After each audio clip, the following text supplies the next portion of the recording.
In the very first fight of the night, we have a heavyweight fight between Hamdy Abdelwahab and Jamal Pogues. Hamdy comes in undefeated with a 5-0 record, currently minus 110 on the money line, while Jamal Pogues comes in with an 11-4 record, also currently minus 110. We have a pick'em fight here to start the card off, and basically, in my opinion, I think it's going to be a slow, sloppy heavyweight fight here where I don't want to get involved. I rate both these fighters relatively low for UFC caliber fighters. Both these guys want to get the offensive wrestling here going against their opponents. I would label both these guys as wrestlers first. Hamdy on the left side of the screen, the undefeated fighter, coming off of like a 2-year suspension for popping for steroids. He came into the UFC, got a win, got a decision win over a fighter that I don't rate highly either.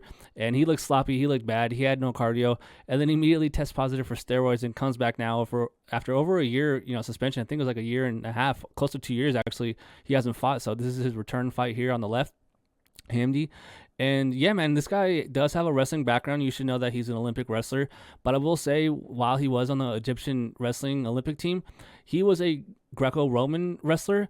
And that's way different than folk style wrestling, guys. Greco-Roman wrestlers aren't allowed to use their legs for attacking or getting up. It's all body lock takedowns and throws. It's more upper body wrestling. You really have to get the hands locked, and then from there, out wrestle your opponent. Where the traditional, Jordan Burroughs and the Spencer Lees of the world, those are Olympic wrestlers in folk style. Those are the guys shooting double legs, single legs, getting trips, stuff like that. Whereas, like I said, Greco-Roman's a little bit different, but he's still an Olympic caliber wrestler.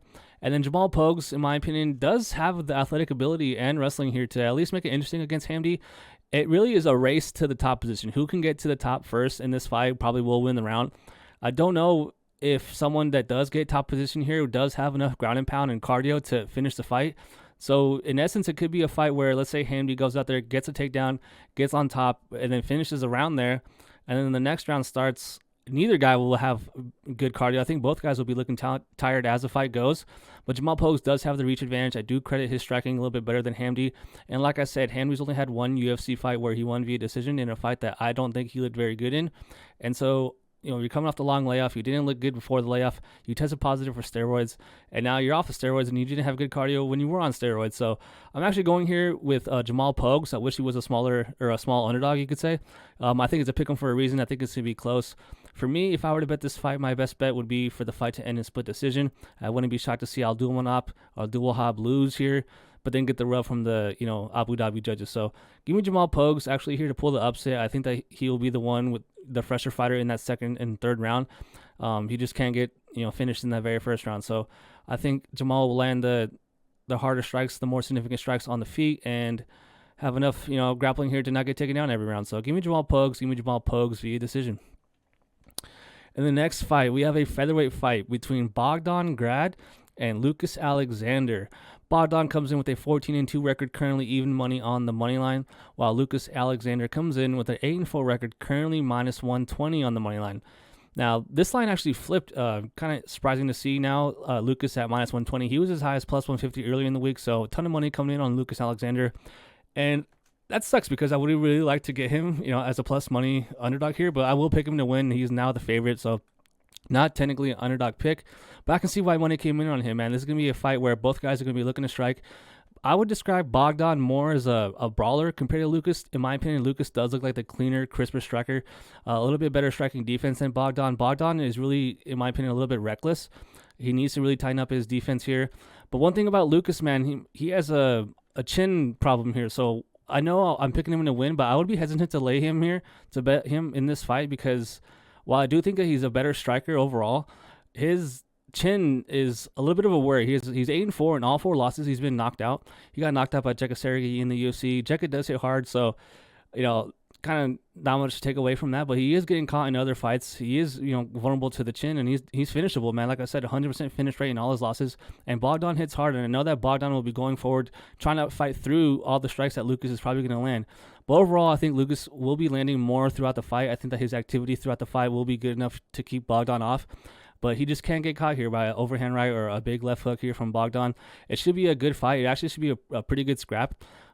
Pretty good prelim here to start the night, second fight of the night. So give me Lucas Alexander here. I think he's going to, stick and move here and not get caught, not get finished by Bogdan. But I do think that he's a good fighter here. And I'm excited to see how he, progresses in the UFC. So give me Lucas here to bounce back and get a win here against Bogdan Grad. Oh, and next we have a very good women's flyweight fight. We have Jasmine Jasudavicius taking on Mayra Bueno Silva. Jasmine comes in with a 12-3 record, currently minus 235 on the money line, while Mayra Bueno Silva comes in with a 10-4-1 record, currently plus 190. Now, first things first, guys, I gotta say that line surprised me, man. When I went into this fight, I figured it'd be closer to a pick'em. To see now Jasmine, over minus 200 here in this fight, it made me kind of scratch my head. I was like, okay, like that's a lot of confidence to be laying here on Jasmine, and it's basically I think that she has the grappling to nullify Mayra Bueno Silva. I think that Jasmine is the more fighter that will look fresher, or has the more likelihood, I should say, to look fresher as this fight goes. As the fight goes, I expect Mayra Bueno Silva to slow down, especially in that third round, and especially if Jasmine's fighting the fight that she wants to take here. So she's a very good wrestler, right? She's out grappling basically all of her opponents.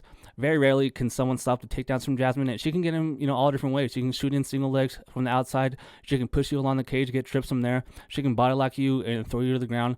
But what's interesting about this fight is Bueno Silva is very active off her back. She obviously has those very good ninja chokes. She has a very good front choke series. If you just stick your head, even in the clinch, in the wrong spot, she'll snatch your neck up easy. She's very, opportunistic with her submission attempts, which is worrisome for sure if you're betting, minus 235 on Jasmine.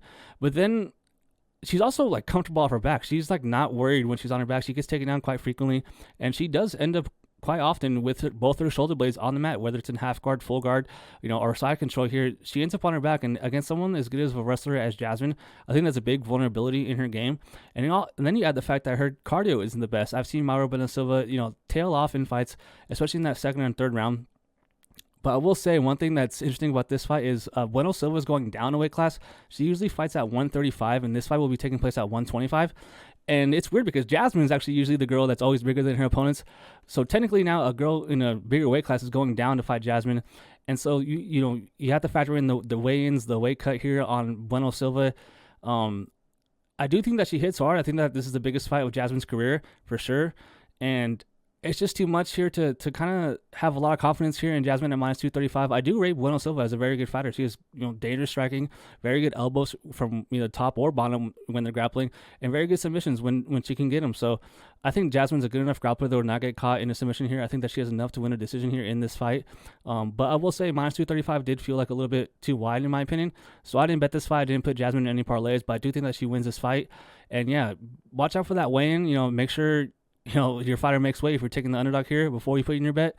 But give me Jasmine Jasudavicius here to win that fight via decision. Up next, we have a banger of a fight in the lightweight division. We have Fares Ziam taking on Mike Davis. Ziam comes in with a 16-4 record, currently plus 120 on the money line, while Mike Davis comes in with an 11-2 record, currently minus 140. Now, I really like this fight. Super interested to see how this fight plays out. Both these guys are high-level fighters, in my opinion. And they both have interesting, kind of backgrounds going into this fight. Mike Davis on the right-hand side, the favorite in this fight. Very good fighter, man. Good striking, very good wrestling, very, very good activity on the feet, good power, decent striking defense. The one thing with Mike Davis, though, is he never fights, man. 4 fights in the last 6 years. You would love to see that activity go up. But he seems to be getting hurt a lot of times in his fights, whether he wins or loses. And he's getting hurt, outside of the cage in training camp. So it's been frustrating to see him not be as active as you would like, because he is a good fighter, man. I like watching tape on this guy. He's very athletic, very quick with his strikes, and he's dangerous, man. Also, I will say, he's an exciting fighter, man. A lot of these guys that he's fighting, he makes the fights super interesting, man. I was watching tape, and one thing I noticed from him is he's very good at ducking under jabs, whether it be ducking under to shoot a takedown or ducking over to overhand right counter. He's a good counter puncher, man. He's a good striker, very good athlete, and I like him as a fighter. He's minus 140 in this fight. But then you have the underdog here in Ziam, who is quietly on a 4-fight winning streak, man. And the crazy part is, in his last fight, man, he got a crazy finish over Matt Frevola, which I did not see coming. I never really looked at Ziam as someone with a ton of power or finishing ability you have to worry about. He's more of a pitter-patter striker that can put you through a whole 15-minute fight, whether it's trying to out-grapple you or find a submission off his back or make you think about his jiu-jitsu, or on the feet where he's throwing out volume and trying to win a decision that way. The thing with me is, in this fight, I think that Mike Davis does have the ability to get a takedown here whenever he wants over Ziam. I don't know about whenever he wants. That seems a little bit harsh, but I do think that if he wants to, Mike Davis does have the takedown speed, the entries here to get to the hips of Ziam. Ziam was taken down 7 times by Claudio Puelles, and I don't rate Claudio Puelles as that good of a wrestler. He's a good grappler with good jiu-jitsu, but his takedowns aren't the best, and I think that Mike Davis has way better takedown entries than Ziam, a previous opponent of Ziam, Claudio Puelles. And so for me, I'm going with Mike Davis in this fight. I like the minus 140 price. I think that he's a good favorite in this fight. I was hoping, honestly, he would be an underdog. I figured this would be a closely lined fight, and it is. But I was hoping that Ziam would be the one favorited here, so I would take an underdog shot. But I do understand why, he is a favorite in this fight. I think that he's a better striker. I think he's a better grappler. I think that unless Ziam can deny these takedowns and piece up Mike Davis over 3 rounds, I don't see him winning this fight. So for me, I'm actually picking Mike Davis here to win this fight via knockout in that 3rd round. I think that he catches Ziam at some point late in this fight. But man, that's another thing I should say, guys. His cardio has shown, some vulnerability here from Mike Davis. I wouldn't be shocked to see Mike Davis, sort of fade here in Abu Dhabi in that 3rd round. That travel, that jet lag could show up in this fight. But I hope it doesn't, man. I'm going with Mike Davis to win this fight via knockout in that 3rd round. And this next fight should definitely have a finish somewhere at some point. We have a lightweight fight between Terrance McKinney and Damir Hadzovic. Terrance McKinney comes in with a 15-7 record, currently minus 525 on the money line, while Damir Hadzovic comes in 14-7 with a plus 360 money line. Now, obviously, you see a money line like that, and it's huge, right? It's massive, but it's understandable in this fight. Terrance McKinney basically getting a fight from the UFC, trying to get a win here, trying to get a bounce back fight, you could say, because he should absolutely finish Damir Hadzovic. Whether Terrance decides to strike here and try to knock out Damir on the feet, or if he decides to take him down, choke him out, or pound him out, I think he has the ability to do that either way. To me, Damir is the lesser athlete in this fight, the lesser fighter overall. I think that Terrance McKinney is extremely explosive. Terrance McKinney so far in the UFC has been a fighter that every time he gets to step up in competition, he loses. And every time he gets to step down in competition, he kills the person. So I think that it's going to happen again. I think that Terrance McKinney does find a finish in this fight. He is a good grappler. He's very explosive with his wrestling, but he has an issue with his cardio. He seems to be a front-loaded fighter big time. After those first 5 minutes, he is just not the same person. The game plan is obvious on how to beat Terrance McKinney. You have to survive that first 5 minutes. It's going to be hard. He is dangerous. He can finish you at any moment in those first 5 minutes. But after you survive that first round, man, everything about Terrance McKinney changes. His speed, his composure, his body language, it all goes down south as soon as you get out of that first round. So, Terrance McKinney is probably, first rounder bust, but in this fight, I actually don't rate Damir Hadzovic very good. I think that he's a super old fighter. He's 38 years old, fighting at 155. I don't think you should be cutting weight, at that point in your career. 38 years old in this division is a death sentence pretty much. I think Terrance McKinney finishes him. I think he finishes him in that first round. I think he shoots a takedown early, gets him down, and from there has his way, whether it's grounding and pounding or finding that submission. So I think he chokes him. I think he gets that submission. Give me Terrance McKinney, round 1, rear naked choke. And up next, the last fight on the prelims, the headlining prelim fight, we have a heavyweight fight again between Big Meal Shamil Gaziev and Thomas Petersen. Shamil Gaziev comes in with a 13-1 record, currently minus 360 on the money line, while Thomas Petersen comes in with a 9-2 record, currently plus 270. Now, I'm picking Shamil Gaziev to win this fight, but I don't think that he should be minus 360, guys. He's a good fighter, don't get me wrong. He's a good grappler, decent striking on the feet, good power. But man, he's 34 years old, only has, a few fights in the UFC. The UFC tried to fast track this guy. Obviously, it didn't work out against Rozenstruik. And he really needs to get on top of his opponents, right? He wants to get on top or land a big shot on the feet, whereas Thomas Petersen, in my opinion, has good enough striking defense to not get knocked out and just bonked, in this fight, in that first round of this fight. And again, in the heavyweight division, just like the first heavyweight fight, after the first 5 minutes of this fight, guys, both of these guys will be huffing and puffing, man. They will be taking deep breaths, not looking that great, not looking as light on their feet. And as the fight goes, I wouldn't be shocked to see Thomas Petersen start to look more, in this fight. But I just think that Shamil will have his way. I think that he does find that takedown in that first and second round, and at some point in that second round does finish Thomas Petersen on the mat. But guys, Thomas Petersen was a collegiate wrestler. He can grapple. He knows what's going on with the wrestling exchanges. I think that the game plan is obvious for Thomas Petersen. You have to defend the takedowns and make this guy, fight you at range. Because if you end up on your back, 3 times in this fight, you're probably going to lose the decision here to Shamil Gaziev. So, minus 360 does feel quite large on a fighter like Shamil Gaziev. But I do think that he does find a way to win this fight. It's probably more than likely going to be a finish in this fight. Even Shamil Gaziev, round 2, ground and pound finish. But I'm actually not counting Thomas Petersen completely out of this fight. Usually a minus 360, you pretty much have no chance to win. But I do think that he does have a chance to make this fight interesting, just for the fact that I think that he can counter wrestle. I think that he can make Shamil tired by trying to grapple, Thomas. And then from there, try and make it interesting on the feet, have a little bit more output than Shamil, be more active. and land a cleaner shot. So it should be close. If Thomas is able to deny the takedowns from Shamil, but at the end of the day, I don't think he will. I think that Shamil will get the, I guess you could say hype or rub from fighting in Abu Dhabi. Give me Shamil. Give me just Shamil round 2 ground and pound finish. And the first fight on the main card now, we have a featherweight fight between Muhammad Naimov and Kaan Ofli. Naimov comes in as a minus 320 favorite. He has an 11-3 record. Ofli comes in with a 12-3-1 record. He is currently plus 250. Pretty sizable favorite here for Naimov. Honestly, if I'm going to say so myself, minus 320, that's kind of ballooned in my opinion. But he should be the favorite, guys. He should be the favorite. He should win this fight. I like Naimov, man. He's dangerous, man. He's a very good wrestler. I know he got upset by the guy making his debut on short notice, but that guy was good, Felipe, that he lost to the Brazilian. And Naimov was winning that fight, up until he got submitted. So I think that he's a better grappler than Ofli. I think that he's a decent enough striker to not get caught by Ofli. Ofli is a good fighter in his own right. He's a dangerous striker, but I just don't think that he's going to be able to deny the grappling of Naimov. I think that Naimov has enough, capability here to implement a 15-minute fight. I think that he can make Ofli wrestle when he wants to, and I think that Naimov can catch him on the feet and outpoint him on the feet. So really, I think that Naimov should be technically safe everywhere in this fight. But I swear, guys, every time I say that about a fighter, that they should be safe, that they're pretty much clear in every area of the fight, they somehow always find a way to lose. So at minus 320, man, I don't want to put that jinx on Naimov, but I do think that he is safe everywhere in this fight. I think that Naimov has the durability to not get finished by Ofli, and I think that he has the grappling to get him down if he does get hurt, gets pressured, and gets flustered. I think he has enough to get to the hips of Ofli. So give me Naimov here. Give me Naimov to win a decision here. I wouldn't be shocked if he finds a submission here in this fight at some point, but I do think that he will win a decision. And if it goes to the cards, guys, the guy from Tajikistan is probably going to get the judges nod here. I don't think it's fixed or nothing, guys. Don't get me wrong. I don't think just because you're a Middle Eastern fighter, you're gonna automatically win. It doesn't work like that. But I do think that he won't win this fight. I think that the judges give it to him. Give me Naimov to win that fight via decision. And up next is a banger, guys. We have a bantamweight fight between Said Nurmagomedov and Vinicius Oliveira. Nurmagomedov comes in with an 18-3 record, currently minus 170 on the money line, while Vinicius Oliveira comes in with a 21-3 record, currently plus 140.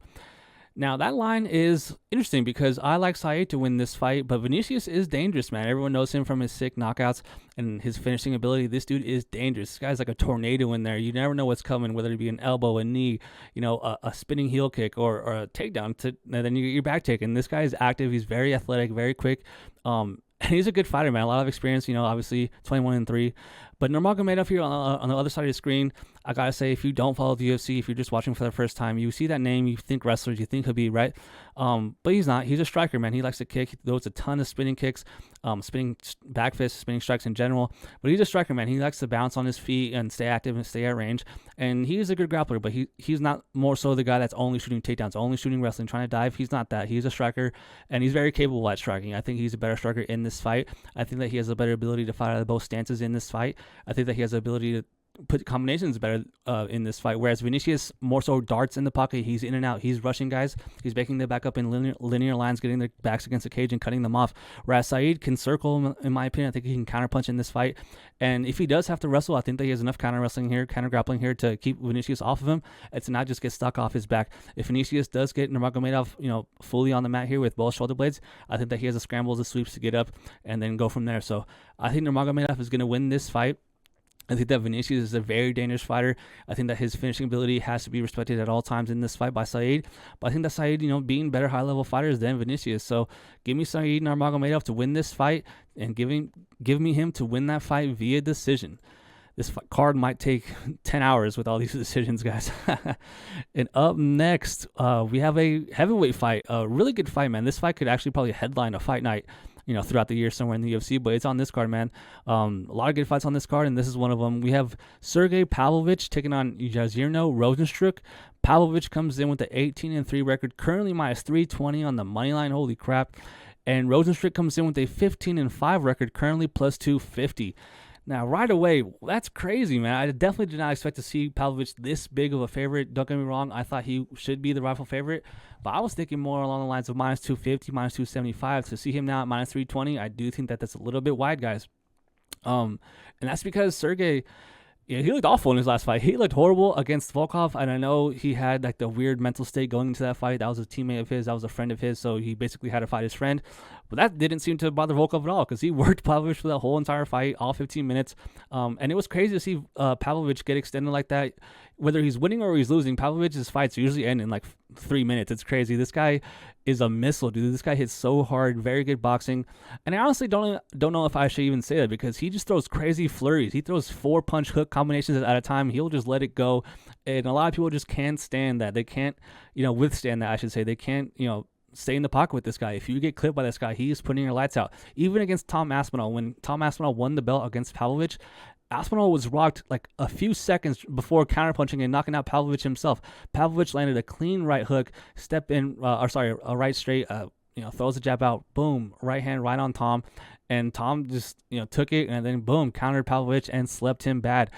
Tom Aspinall, in my opinion, is one of the best fighters in the UFC. So at the time, I didn't really give Pavlovich, that much of, a bad rep for that loss, but then he looked so bad against Volkov, so that is a little bit of a red flag. And then it's not like Rozenstruik's a complete bum. He's coming in at plus 250, and he's a good striker, man. He's a very active kicker, decent jabs, good power, and he has shown against Alistair Overeem that he has finishing ability up until the very end of the fight. He finished Overeem with seconds on the clock, and it's very rare that you see a heavyweight carry that power all 15 minutes, so do I think Pavlovich is a better striker? Do I think he's a better athlete, better conditioned fighter? Yeah. But I've seen him get tired, man. I've seen his explosivity not be there in that second round or that third round against Volkov. Whereas Jairzinho is more of a technical, I don't want to say pitter-patter because he's a heavyweight fighter, but like he's not throwing everything into his shots. He's not extending crazy energy. He's not exerting all of his energy and his cardio into his strikes. Whereas Pavlovich, man, he goes for it. He's sending it. And I'm not saying that Pavlovich throws himself out of position or anything, that he's loopy or sloppy. It's just that he just has so much like effort into his shots, where I think that Rozenstruik can make it interesting if this fight does get extended. But I think that Pavlovich finds a knockout here. I think he knocks him out in that second round. I think that he lands on Rozenstruik's chin, and it's kind of a reminder that even Francis Ngannou knocked out Rozenstruik, and there was no technique to that. He just ran forward and threw about 8 strikes. All of them missed until the very last one that caught him clean on the chin and ended Rozenstruik in that fight. So doesn't take much here. You don't need to be Muhammad Ali in there, in the heavyweight division in the UFC. So I'm going with Pavlovich here. I'm going with Pavlovich to win this fight via knockout in that second round. Oh, and up next, we have the co-main event, guys. We have a huge fight in the middleweight division. We have Shara Bullet Magomedov taking on Michael Venom Page. Shara comes in undefeated 15-0 with a minus 185 money line, while Michael Venom Page comes in with a 22-3 record, currently plus 155 on the money line. Oh man, this fight is super interesting for so many reasons. First thing you need to know about this fight is whoever shoots a takedown first is a dusty B word.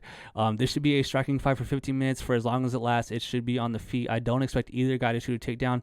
And that would suck if they do, because this should be very exciting on the feet. Both these guys have that karate stance. They're sideways, they're linear, they're bouncing on their feet, and they're explosive, man. They throw kicks so quickly.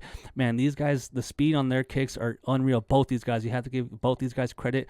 Man, they can get those legs, those feet up there so fast. If you're not sharp, if you're not, ready, you're getting slept, you're getting caught on the side of the head, and you're going down. And it's not just the kicks, man, just the dynamic of their striking, the creativity of their striking from both these guys. It's so good, man. It's so exciting. This should be such a great fight.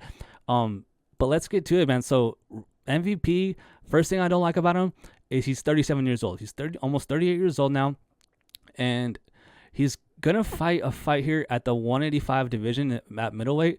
He has fought so far in the UFC against Kevin Holland and against Ian Gary at 170 at welterweight, so he will be going up. And I kind of don't like that because Shara is a big dude. He's a big hitter. He hits hard, and I never want a guy to fight a dangerous striker going up a weight class. But we'll say Venom Page will be technically the taller, longer guy. He's 6'3", has an inch in height, and he has a 6-inch reach advantage. Michael Venom Page has some of the longest arms you'll see in the UFC. They dangle all the way down to his knees, and so that's one red flag: the age and the size. And then the red flag for Shara is his cardio, his inability to take down people when he needs to, and the fact that he has one eyeball. Michael Venom Page is a very good counterpuncher. That's probably what he does best. If you throw a jab, he's probably going to counter you from a quick angle. And Shara Bullet only has one eye. Like, I really worry about his ability to see strikes coming here from Michael Venom Page.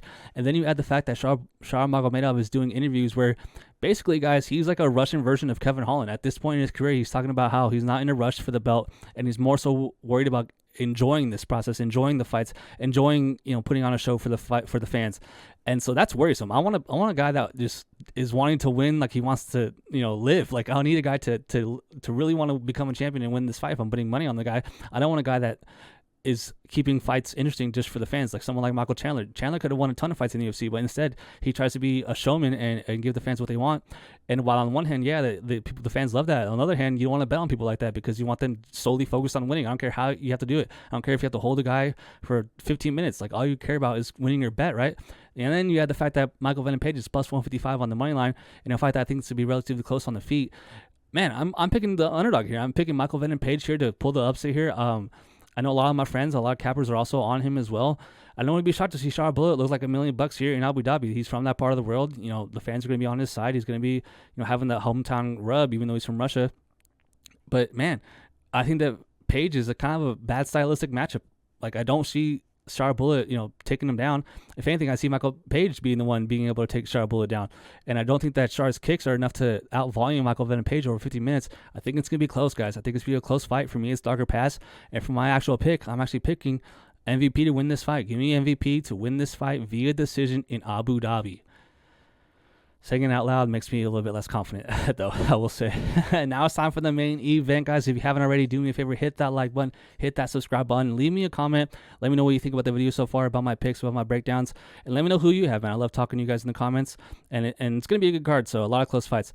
Yeah, but so now it's time for the main event, guys. We have a main event in the middleweight division between Israel stylebender Adesanya and Nasruddin, the Russian sniper Imavov. Adesanya comes in, the former champion, 24-4, currently minus 160 on the money line, while Nasruddin Imavov comes in with a 15-4 record, currently plus 135. Now, you got to ask yourself, basically, it all comes down to in this fight, is Israel Adesanya completely washed? Is he past the hill? Is he over the hill? Are his best days behind him? Because he's fighting a young up-and-coming bull here in Imavov. Imavov is a good striker, but he also probably has the grappling advantage in this fight. Israel Adesanya does not have the best takedown defense. We all know that. And clearly, he's a good striker, right? He's a dangerous striker, super dangerous, super active on his feet. So why would you want to strike with him, right? You want to take him down and then keep him there. Lots of people have tried. Not a lot of people have succeeded in doing that. It's not not breaking news here, but I will say, I'm of the belief that Israel is not washed. I think that he is not a complete bum now. I think that he still has enough to beat someone like Nasruddin Imavov. I respect Imavov's ability to mix in both striking and wrestling in his fights. He has shown cardio issues before, but in my opinion, I do think that Imavov has corrected that. I think that the cardio issues are a little bit in the past now. I expect him to be fresh here in that third, fourth, fifth round if it gets there. And since it's an Adesanya fight, it probably will. The thing with Adesanya for me, which gives me hesitancy to back him here at minus 160, is he can be low volume at times, man. He can get to a staring contest, into a feint contest where he's just feinting, the other guy's feinting back, he's feinting back, and then nothing happens. We all seen the Yoel Romero, one of the worst title fights ever. But that's just how Adesanya fights, man. He wants to draw something out of you and then make you pay for it. He has a really good question mark kick, very good low kicks, and very good ability to check these kicks. And he's a good fighter mentally, man. He's a very good fight IQ, very good gym. He's always coming prepared. Obviously, we've seen the clips of him training with Robert Whittaker. And real quick, I know my buddy Martin, my producer Martin's not here with us, but I actually sent that clip of Whittaker and Adesanya training together to my buddy Martin. I was like, hey man, what do you think about this? Obviously former enemies training together. Like, you got any thoughts on this? And I was expecting him to comment on their relationship, on how Adesanya and Whittaker are now training, after being opponents.